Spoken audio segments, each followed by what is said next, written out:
house at 324 Bass Road, further identified as tax parcel number 1581C021.01 in consideration of $500 per month, and the providing of security services of Brown Acres and Brainerd Golf Course, commencing on February 1, 2022, for the term of 4 years and the option to renew for 2 additional terms of 3 years each. Any questions or comments on 7A? B, please. A resolution authorizing the interim administrator for the Department of Economic Development to apply for and, if awarded, accept a public art grant from Lynn Hurst Foundation to support the group completion of the artwork Moonrise by artist Mark Forant of the Very Many LLC, located at the Wheeland Foundry Trailhead, and to authorize the execution of the grant in the amount of $75,000 for a revised artwork contract and substantially the form attached with the artist in the amount of $445,750. All right. Seeing no lights, we'll move to 7C. A resolution authorizing the city of Chattanooga to join the state of Tennessee and other local governments as participant in the Tennessee State Subdivision Opioid Abatement Agreement and approving the related settlement agreements. All right. Councilman Hester, I believe that we covered items 7B through I in our Public Works Committee last week. Is that correct? And I think those were read into the minutes at that time. So I'll just ask, are there any questions regarding item 7D through 7I? All right, Madam Clerk, if you would just go ahead and read 7J into the record at this time and see if we have any questions or comments. A resolution confirming Mayor Kelly's appointment of Tom Hudka as the administrator for the Department of Public Works. All right, any questions or comments on our confirmation this afternoon? All right, I'm seeing no lights. Council, if you will turn your attention to our purchase items this afternoon and let me know if you have any questions or comments concerning any of these items. And I think we do have a total of 11 purchase items this afternoon. And we do have one RFP recommendation that we need to consider. All right, I'm not seeing any lights at this time. Future considerations. Councilwoman Burrs. Thank you, Mr. Chair. And we finished reviewing the future considerations that have been written. I do have one item. Oh, after future consideration. Okay. All right. All right. All right. Any questions or comments concerning any item on future considerations? We do have, and I'll just point out under the mayor's office, a couple of appointments or a couple of confirmations that we have for various departments. And I think that we will be given an opportunity to have, I believe, a Zoom meeting scheduled with these individuals. So we'll be looking for information on that. But I'm seeing no other lights for future considerations, and that does take us through all of our agenda items this afternoon. There is no department report. Is there anything else that needs to be brought before the council at this time? Councilwoman Burrs. Thank you, sir. For the council's information, the budget process has begun. Madam Councilwoman, is your light on your Yes. mic? It is? Okay. All right. Is my Okay. mic on? Can you hear me? That's better. All right. Okay. I just wasn't close enough. All right. Thank you. And Brent, the council has 3 concerns. So could we talk to you for just a minute about those? Actually, 4. I'm smiling under this. I can see it in your eyes. Yeah. Okay. Yeah. I don't have a deadpan look. I shouldn't play poker. So We would like a tutorial on what a priority-based budget is as opposed to budget for outcomes. That's number one. Number two, obviously, I have to provide an executive summary, and I've been talking to some of my colleagues, and our plan of work is our goals, and I'll be sending out the plan of work again to see if any of my colleagues want to update it. But there's two issues that need addressing sooner rather than later. One is our IT situation. It's every year we use encumbered funds, which means it's at the end of the year, and still, this is the third year, nothing's happened. We want to be brought kicking and screaming into the IT 21st century, and the money is there because, unfortunately, because of COVID, we've turned back a lot of money. And I don't know how that magically happens, but we want to be brought up to date as soon as possible. And whether that's another budget question, if it's an amendment, whatever, it needs to be fixed. And then the last concern that was brought up by my colleagues is all the various pots of COVID monies that are coming in. We would like to be part of the proactive process as opposed to the reactive process, because that's when all the decisions are already made. I'm not saying they're bad decisions. It's that every year then we get into some problematic areas, say around in January or February. And so however that occurs, I will be happy to sit with you and go over all the input I've had, but that's where we are right now. And I don't know that my colleagues have anything else. That's through today. But Mr. Chair, I don't know if my colleagues have any other comments they want to make now.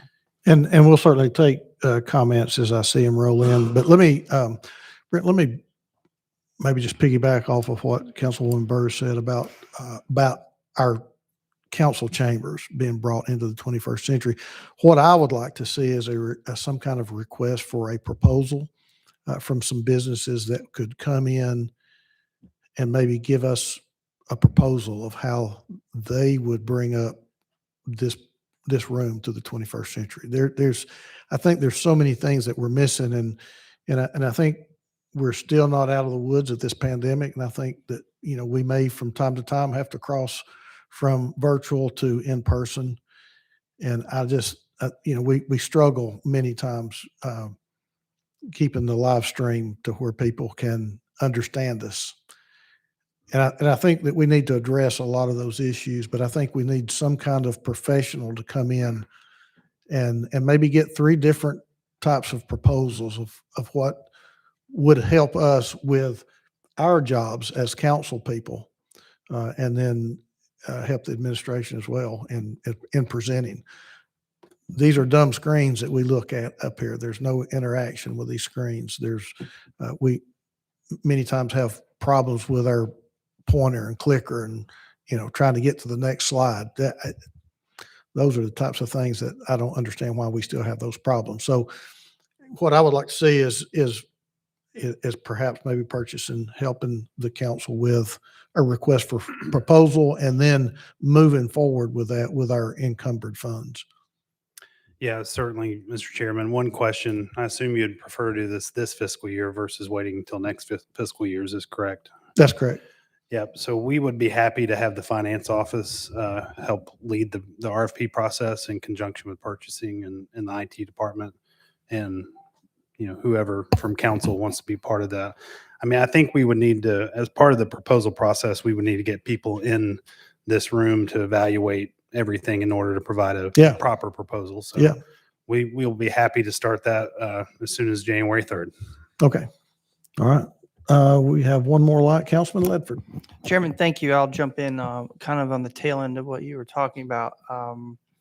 in regards to updating the electronics, bringing us into the 21st century. You know, when we're sitting in the back room, I think there's some things that can be integrated into the back room, even that we had talked about a few years ago that kind of never really got off the ground, but even down to some specifics of when we're speaking, the general public from way back there can't really zero in on us. And I believe that, you know, through the educational process, and that's hopefully what we're doing up here, being able to see us and our expressions and zero in on us is an important part of. We've learned that through COVID and in the school system, how important seeing someone's face is. So I think there's some components I think that are just really valuable for the public when they're watching and listening to us, because you know so many folks are not able to be with us. So I definitely want to echo those sentiments. When it goes to shifting back over to Councilwoman Burrs, with the budget, I'm very excited to hear the word priority based.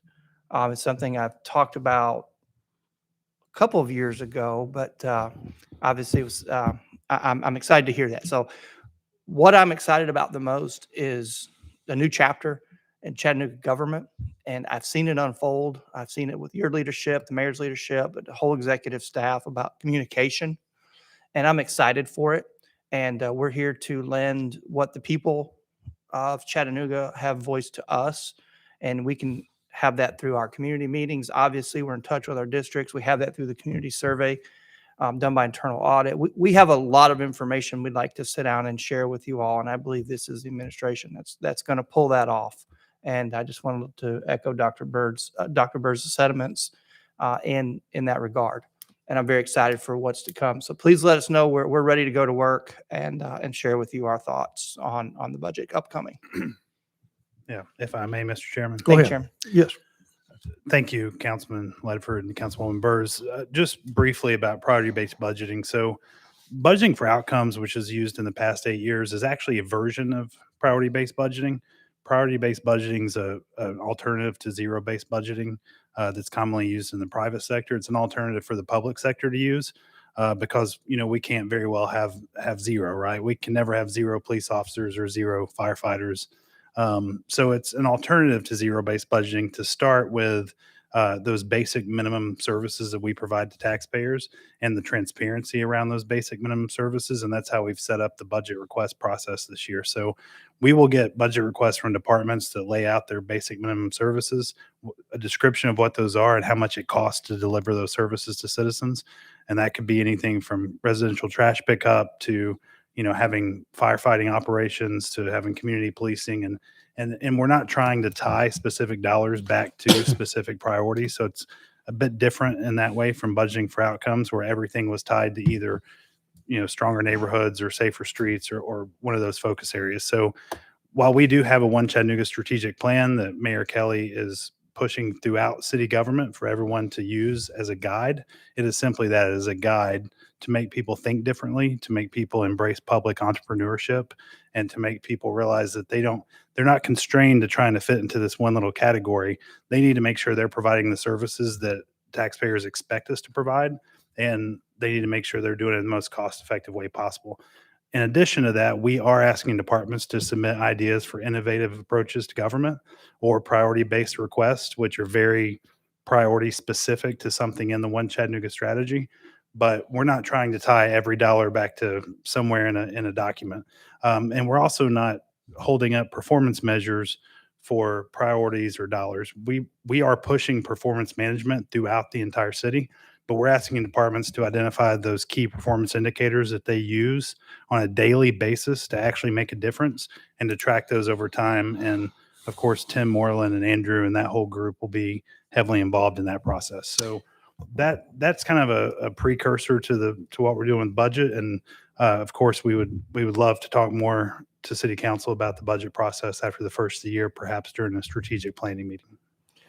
I think that'd be an appropriate place to have a discussion about the priority-based budgeting and give us a little bit more time. Councilwoman Hill? Thank you, Chair. I just want to put a finer point on what Councilwoman Burr said about the money that's coming in from the federal government related to COVID and potentially the infrastructure money. this council, I think, can be a very good working partner for the administration on how those monies are used to hopefully do some transformative work in our city. So please keep us in the loop on the front end, not the middle bit. Yes, thank you, Councilwoman Hill, for the reminder about that part of the question. Thanks. We will, of course, maybe as soon as next week or the beginning of the year, that week of January 3rd, Joda and I can get with you all about the entire process related to ARP funding and then infrastructure funding. The CARES dollars that came to the city, I mean, we're reaching the end of that whole moment of federal funding, and those funds have to be expended pretty soon. And I think we've spent most of those, but especially for ARP and infrastructure funding, we do want to have a robust process that includes city council, that includes community engagement, the establishment of an equitable recovery commission, and many other things. So we will definitely be communicating with each one of you individually and as a group when appropriate on the front end of that whole process. You good? Councilman Ledford, follow up? Yes, thank you, Chairman. Hey, Brent, we sat in a meeting with Comptroller Mumpower, and at the time, they were indicating that Congress had not finished laying out the guidelines. Has that been completed? Do you know? You're shaking your head, and I didn't think so. We still have, we have an updated interim final ruling. Yeah. We don't have 100% guidance. I mean, I think it's fairly close to what it's going to It's be. broad enough for us to start laying it out. We have received more information. The categories will be a little broader than originally suspected, which will give us a little more flexibility. And there has been updated information that lets us know very specific things that we know we can spend the money on. And there's also the revenue loss calculation that plays into this. So Right. we can submit a revenue loss calculation to the government that frees those funds up from having to be spent on a specific bucket, and they could be spent broadly across all the buckets.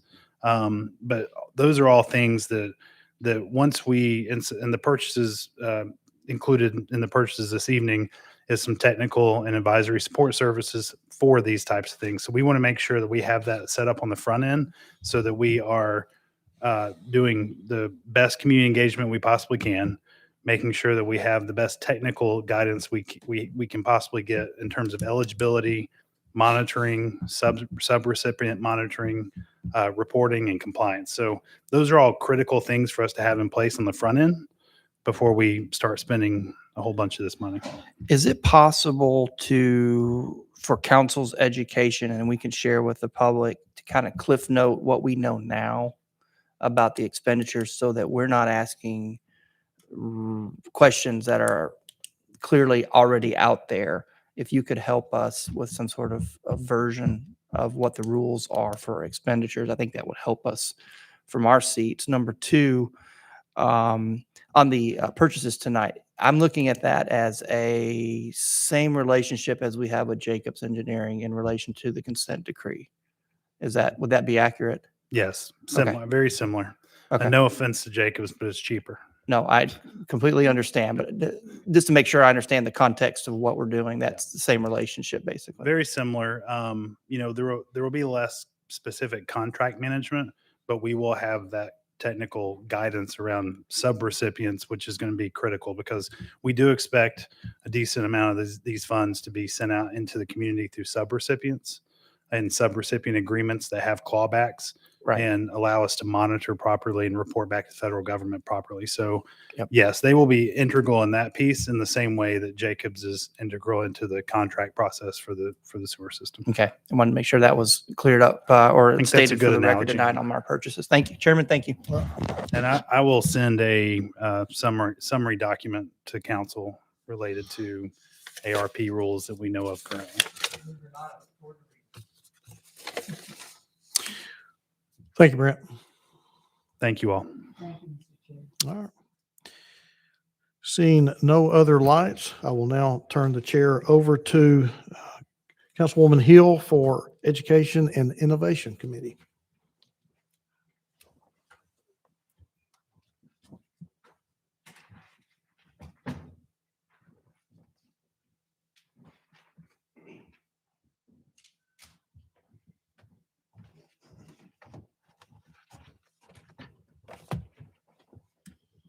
Okay, thanks, everybody. I call the Education and Innovation committee to order. And I don't know that we actually had minutes on our last meeting because it was just a presentation. You think I'm right? Okay. So we don't need to approve anything, correct, Karen? All right. So today, Chris Anderson is going to be joining us. This is another piece of the work being done. What? Oh, do approve, says the attorney. Got it. Can I thank?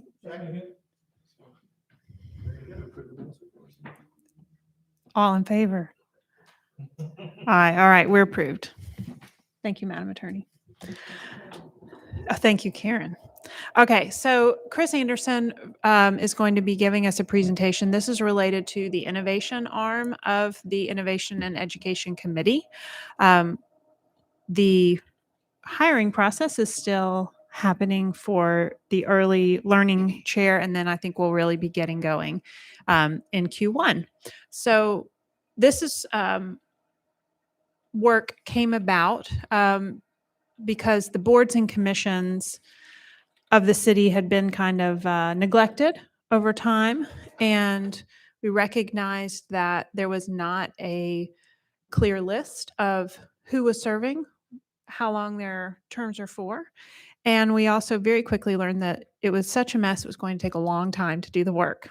So I think Chris's group started working on this, May, perhaps? Yes, Councilwoman. And so now today we are happy to be able to fill you all in on where boards and commissions stand. Take it away. Right. Thank you, Councilwoman. The presentation is coming up now. Let me just let that. Does everyone have it on their screen too? No. Still working on that.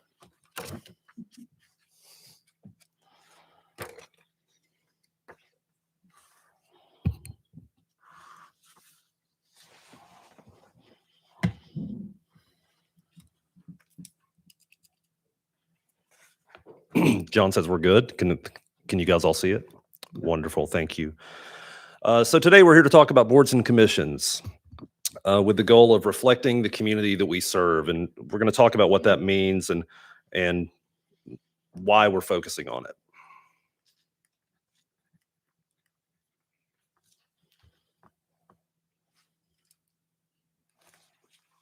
There we go. So we've got various boards and commissions. There are 39, by the way, 39 official boards and commissions of the city of Chattanooga. These various boards and commissions are responsible for the way our city grows and how rules are interpreted and enforced all across the city in a variety of different ways. The makeup of these boards is obviously very important.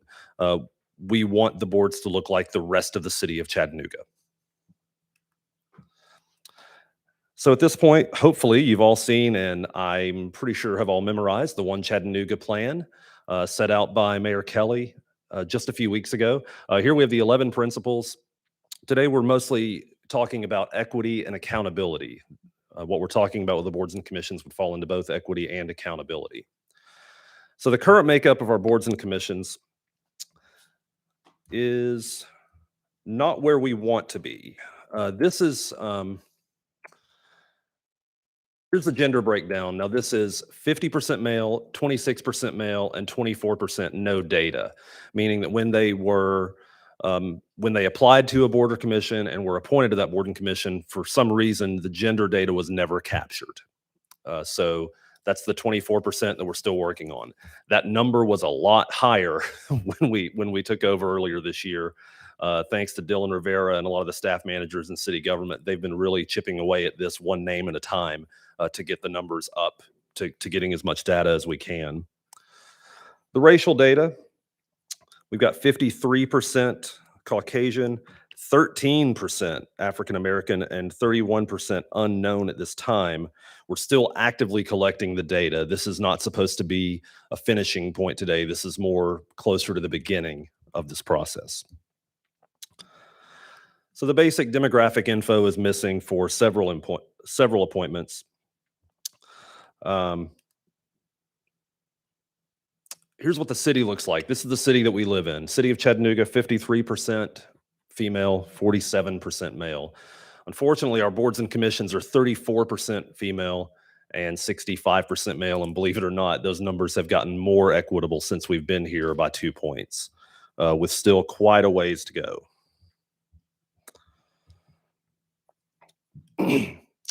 Here's our racial demographics. You'll see, the city of Chattanooga is 31% African American, and these are all per the 2020 census. Boards and commission population is 19% African American. If you look over at white is 60%, but 77% of the boards. Hispanic is 9% of the population, but staggeringly only 1% of the boards.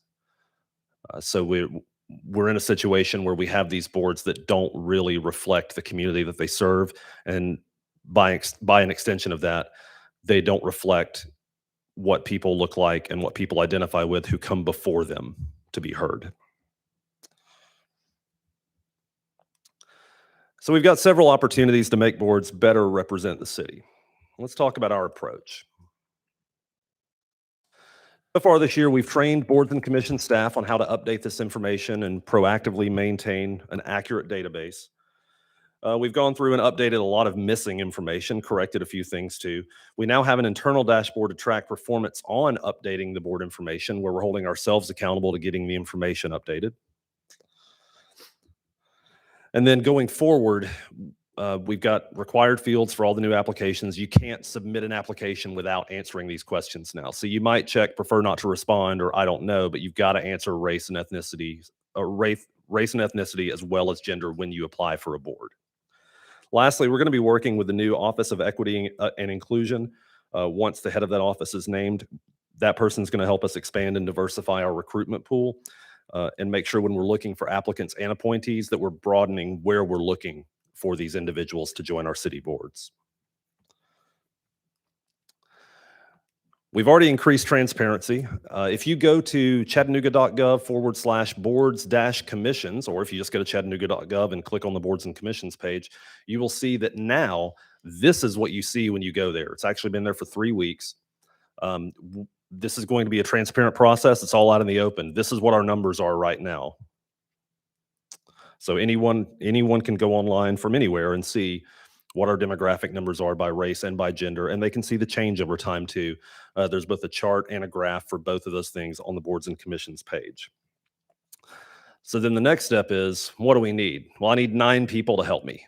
Just 9 people is all we need, and it's the 9 of you plus Councilwoman Dotley, the 8 of you plus Councilwoman Dotley.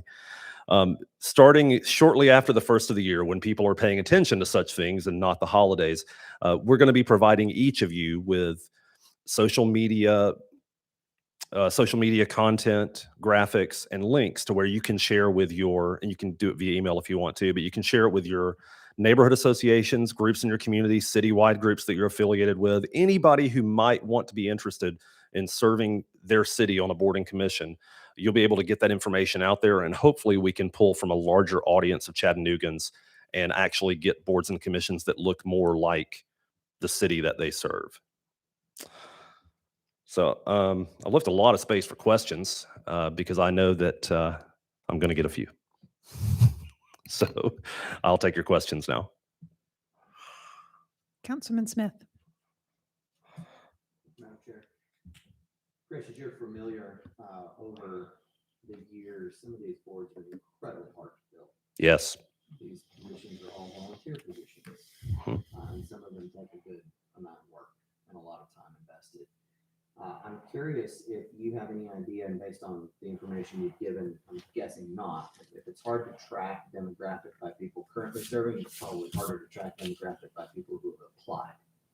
But it would be interesting to see, to know that the direction that we're going by increasing applications will help improve this process, as opposed to if we know that the people applying are more respective of the results that we got, then we know for sure that the problem or the issue where we need to focus a lot on is making sure that our applicant pool is much more diverse, as opposed to maybe just the selection process of the people that are applying. So I don't know if you've got any kind of background or information about those that may be applying for some of these positions. We do, and Councilman, that's a very good question. We track both. We have an online tool called Granicus, and that software that we have here at the city that's the software people use both outside the city to apply for boards and commissions, and we use it internally to track it and for records management. We do track applicants as well as appointees. That's where we collect the data in the first place, ideally. And the applicant numbers are pretty similar to the appointee.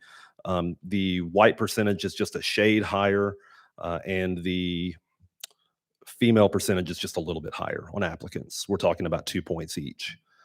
So that there's a little bit of a discrepancy between applicants and members, but we can certainly continue to track that. And if you'd like, we can provide updates on that to the council using applicants to applicants too. Yeah, at least in the future, it'd be great to know that the process we're talking about, social media that this council can put out there as well, actually makes an impact to that based on what we were getting before versus moving forward. So. Right.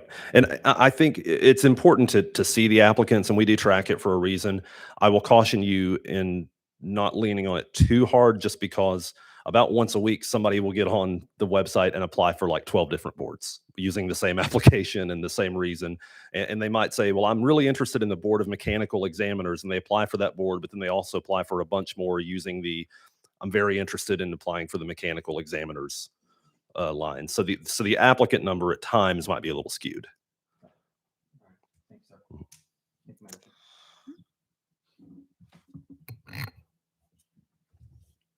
Councilman Ledford. Thank you, Madam Chair. Am I doing that right, Ken? Thank you, I'm out of order. Mm-mm.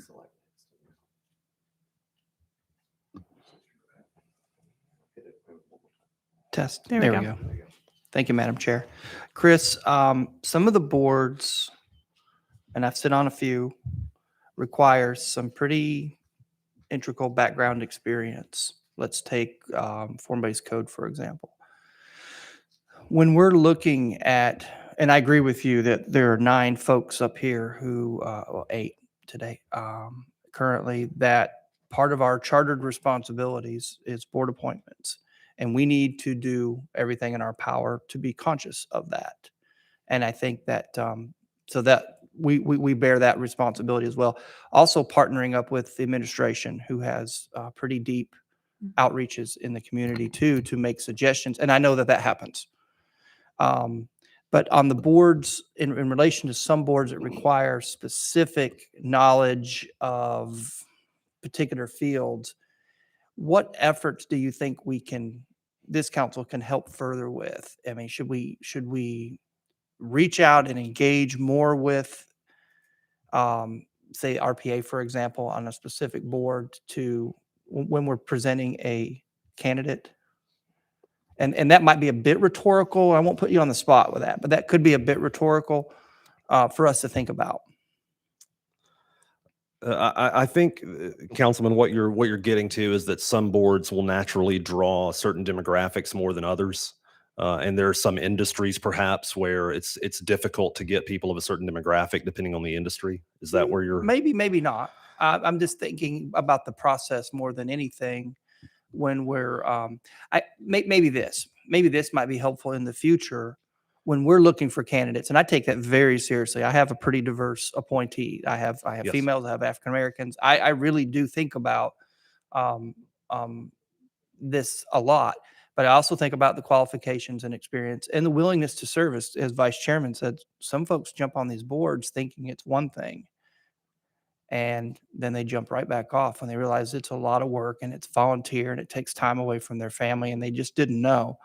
And I'm just wondering, in that process for boards, if there's something you can help us with so that we're better informed on the duties of the boards. And then therefore, when we're looking at candidates or out in our neighborhoods, we can, hey, you know what, would you be interested? I think that would help maybe find board members for some of these positions that would reflect more of what we want. I see what you're going for Yeah. now. And It's a you're- bit abstract, but that's yeah. Well, you mentioned form-based code, so I've got the board pulled up here, and form-based code committee, like a few of the boards, requires people from certain, let's use that just as an example. Okay. They require people from certain fields, so you have to have X amount of architects. There's one spot specifically for developers. There's a couple just for property owners or residents who live in the form-based code area. Let's see. business owner. So you see a lot of that. The Historic Zoning Commission is the same, and they have 4 of the 9 seats are reserved for one from Fort Wood, one from Battery Place, one from St. Elmo, and one from Ferger Place to represent the different 4 neighborhoods. So that limits, obviously, if you have to have one spot that's for a neighborhood that is 2 streets. With Ferger Place or Battery Place, 1 street, that certainly does limit your ability to fill that spot. I think that what we can do a better job in January of for you is maybe giving a better description of what the boards do, what the boards require, because it's not really spelled out well on the website. It's a little So vague. why don't we just plan on when we give you the social media graphics, et cetera, in January, we'll also give you, I'm going to tell you the 5 or 10 boards that are the most crucial at that time, meaning they're having trouble hitting quorum, or we're just having trouble getting to anybody to apply for it, things like that. So when we do that, why don't I highlight some of the boards and say, these are the industries from which these people must come based on the code or whatever the rules are. And, this is where we're looking for people, and this is what this board actually does. I think it'd be helpful because when we're talking to different candidates and neighbors in our communities, we're thinking about personalities, thinking about interests. Or, Yes. hey, we're in a conversation at a meeting somewhere with someone and they, I used to really be involved in X, Y, and Z, and our brains are cooking with that information you can help us with to bring us on board, even the Cliff Notes. Hey, would you ever be, because for example, Health and Education Board, I have 2 in the wings waiting, just begging to be on that board, and they have extensive background, and I think they'd make great, either one would make great candidates. They might also make great candidates for one of our other mini boards with vacancies. And it's true. Yeah, it's true. I'd like to fill mine quickly, but I think working together, and I appreciate the work you're doing. My last part, Madam Chair, question for the administration is there anything that we're practicing now that needs to be fixed that keeps anybody from being appointed to get where we need to be? I think where we're looking for applicants is the place that's lacking the most. And that's not a new problem. It's been a problem that the city has had for many years.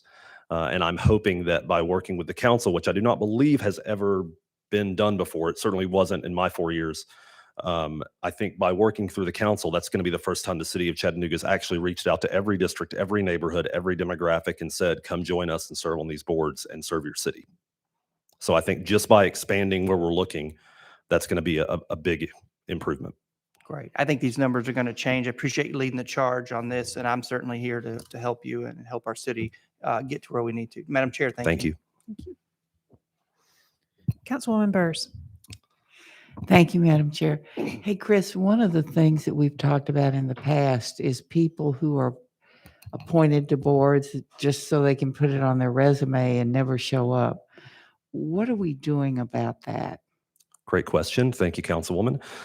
So as with other forms of record keeping, it's maybe not been the greatest leading up till recently.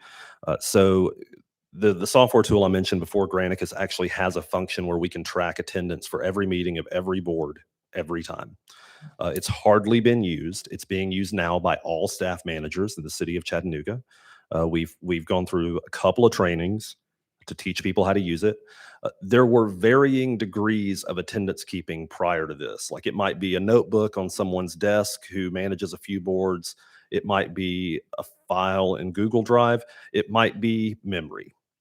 So what we've done is we've made we're now all using the same system to log attendance, and it can be excused or unexcused. So we can start seeing if a staff manager says, well, Joe never comes to the meetings, but it's not down on paper anywhere, we can't really take an action on that. But if we can see that, in the calendar year of 2021, Joe had 12 meetings and he missed 8 of them, that's an extreme example, and apologies to anyone on boards named Joe. But if we find out that he missed 8 out of 12, well, most of the boards have bylaw language or code language that allows us to remove that person for inactivity and replace them with someone who's going to be active. And that's what we plan to do. I just got the resignation of a very terrific guy on one of the boards because only 4 people ever show up. And so they can't get anything done. And he leaves his business to come and then nothing happens. And I think people behave the way they're treated. And if it doesn't matter and we take a lackadaisical approach to it, then they feel like, what am I wasting my time here for? Nobody cares. It's government.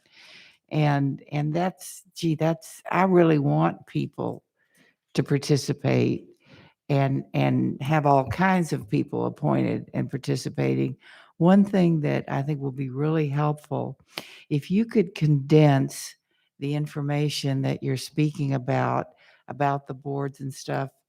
I'm getting ready to send out a blast to my people saying, in essence, hey, do you want to volunteer to help your city? Here's here's what's available, blah, blah, blah. There isn't one readily available. And I think people are out there, they want to help, they want to feel valued. If it doesn't really matter whether they're there or not, why bother? So I think taking a business-like approach to this and letting people know they're valued, I think is very important. I agree, Councilwoman. And, we're all busy and we all have a lot of things competing for our time, and everyone knows that their time is valuable. So no one wants to feel like they're wasting a few hours a month at a board meeting that other people don't show up to or that doesn't actually play a role in the city. Mhm. So I think that's an area, yes, that we could also improve in maximizing the value of other people's time when they honestly very selflessly donate it for the good of their community. Thank you, But Chris. you mentioned the giving you more information you could send in an email or whatever. We will do that in January. We'll put it in better form for you to where you can share it very easily with your constituents. Okay, that's great. Thank you. Councilman Hester. You answered my question, Chris, as far as putting an email and all that. But I want to tell Madam Chair, this is very valuable, very proactive as far as making the boards match the demographics. That's the way we need to go. Thanks, Thank you. Chris, too. Thank you. And Madam Chair is an excellent partner for this. Councilman Ledford again? Can I come back to you? Yes, ma'am. We've got two other folks in queue. Okay. Oh, I'm reading my form wrong. I apologize, Councilman Ledford. Councilwoman Jenny Hill, AKA Chip Henderson. That's the nicest thing she's ever said about you. And probably the nicest thing that'll ever be said about me. Chris, is it possible to engage our rec center directors? It looks like to me if we made them aware of vacancies or needs of boards. I mean, they're around many of our adults that have time to participate in some of these boards. And I don't want to put more work on them than they've already got, but I think it would be if we could reach out to them, somehow tap into their knowledge of the availability of our people out there, somehow work out something that they see on a piece of paper somewhere. Oh, we've got a vacancy in this board. Well, here's a lady or here's a gentleman that, might be willing. They could contact either the district council person or ask that person, hey, how about applying for this board? I think somehow if we were able to engage our rec center directors, that would be a win for us. How many boards do we have in total that we have to fill? We have 39 boards and commissions. Have we taken a look at merging any of these boards, putting some together so that we don't have 39 boards that we're trying to fill? We've looked at that. We are merging and splitting some, and the new number of boards and commissions is 39 boards and commissions. I'm pretty sure it's a wash because of we've still got some moving pieces, Chairman, with some things as they relate to the Head Start boards, but there's some federal legal compliance issues that we have to make sure I that we're understand following that. there. So that's where I thought we were going to merge 3 into 2, but I think it's still going to be 3 for various different things.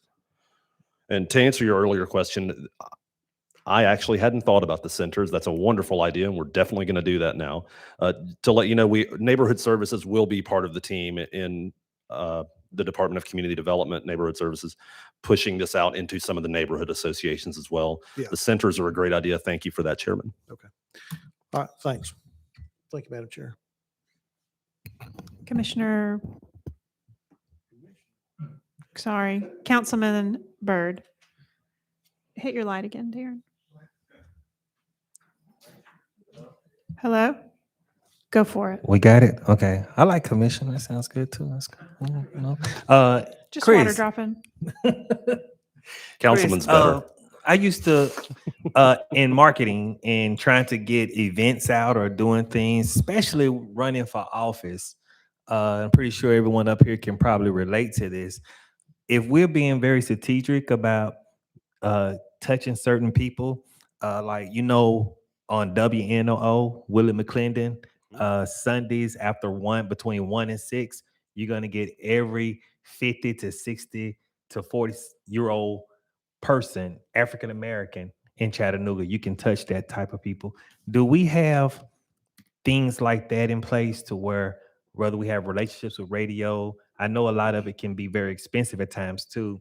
The robocalls that we use, I've gotten robocalls from different neighborhood associations. Hey, this is going on. So if it's a board that's coming up of something of that nature, especially if we want to say, hey, we don't have enough women on this side, or we don't have enough African American men on this side, we can be very particular of how we market that information to the people by just, even with Power 94, if we need more younger people, say, hey, you know what? We can run some ads on the morning show because most young people are listening because they've done the work a lot. Do we look at those things, or there's not a budget for it, or how does that work? On the robocalls, I'm not sure we have a budget for that. However, Okay. the WNOO is a great idea. And as you may or may not know, Mayor Kelly does a regular appearance on WNOO. And I believe that is once a month. And that would be a wonderful thing to wrap into his next appearance on WNOO. Thank you for that idea. Perfect. Okay. Thank you. Good. Do you have any other questions?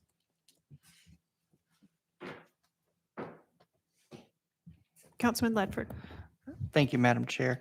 The story I'm going to share with you is basically reiterating what the chairman said in regards to consolidation. So a couple of years ago, I won't name boards There was a board that had a difficult time meeting. Matter of fact, the complaint I got from my appointee was we never meet. There are cases that are stacking up, not a lot of cases, but they're cases nonetheless, and they deserve to be heard. And it was 6, 7, 8 months that they couldn't make quorum. So I did make an effort to ask another board, could you handle the purview of this work? And they said, absolutely. And the word got out that that was a possibility. And then all of a sudden, some people got a little upset, Chris, because they didn't want to lose their board. And I said, well, we really need to meet. And I don't know if that's gotten any better.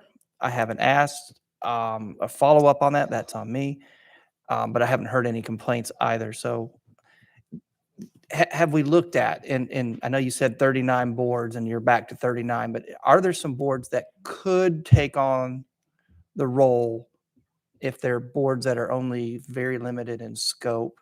And it's just a suggestion because I've been there and maybe I lit a fire at that time. I don't know, but it did get some folks' attention.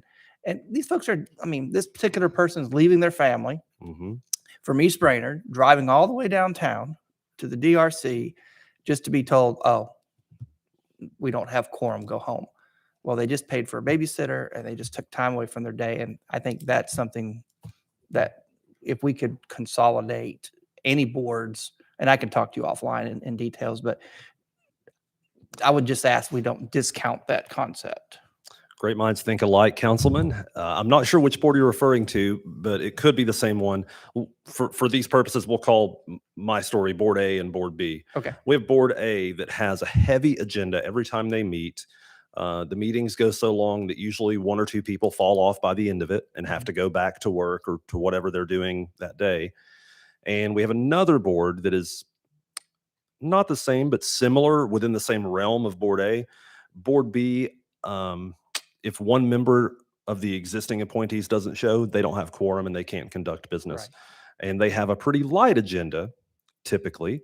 So we are planning, starting also in January, of taking a portion of the agenda items from Board A and adding them to Board B, renaming both boards to do two things: even out the agenda items a little bit, and also in Board B that currently not a lot of people apply for, perhaps boost interest in Board B by adding to what it does and getting some more interest from the community. Okay. Yeah, we're not far off. Great. Madam Great. Chair, thank you. Thank you. Do you have any other questions or comments? All right, well then I'll just wrap us up with a couple of things. First, Chris, thank you very much for your work on this. Dylan, I appreciate your work on this and your continued work to get us some clear descriptions of the jobs to be done on the website so that everybody can have those. To my colleagues, just a couple things to point out to you all. Often, I find this to be true that people want to be asked in person to serve. And as a woman, I know that often women don't run for office because nobody asked them to run. And so we have a really important responsibility and opportunity as council people to ask people who maybe haven't been asked in the past to participate in their government. And until we do, we won't know the value that having our boards and commissions reflect our community will bring to our community. So the next time that you all have a board opening or a commission opening, please know that you have some resources at your fingertips. First, there will be a clarified description of the job to be filled available for you that can be sent to you. And also, if you are interested, you can reach out to Chris for some specifics about the demographics and the needs of the board that you are being asked to appoint someone to. So if we all kind of keep this at the front of our minds as we do this work, I think we will chip away at this imbalance and build a better Chattanooga. So thank you very much. Appreciate you, Chris. And anybody can follow up with him later if they've got anything else. Thank So- you, Madam Chair. And I'd be remiss if I didn't also thank Andrew Savigny and Tim Moreland, who actually put this presentation together but could not be here today. Yay, And Andrew I and think Tim. we also have a lot of vacancies which are not shown in any of these numbers. The vacancies represent our opportunity. So I hope we all see it as that and not a Great problem, but an point. opportunity. Yeah, that's a great point. Yes. Okay, and with that, we are adjourned until 6. Thank you.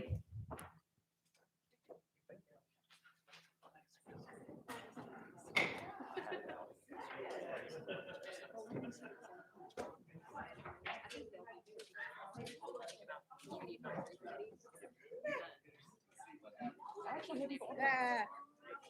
going to be nice.